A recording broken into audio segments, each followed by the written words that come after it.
আপনার নিকট আমার জানার বিষয় হলো, আমি সহি আকিদার শাইখের কাছে শুনেছি যে টুপি ও পাঞ্জাবি সুন্নতি পোশাক নয়, তাহলে সব শাইখেরা পরে কেন?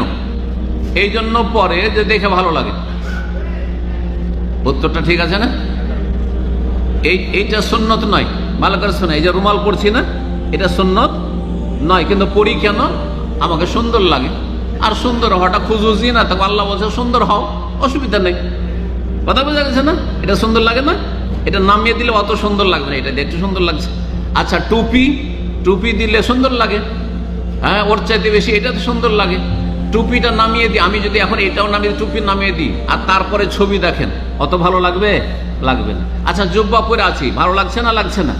আমি যদি পাঞ্জাবি জুব্বা না পরে পাঞ্জাবি পরি, ওর চাইতে খারাপ লাগবে একটু।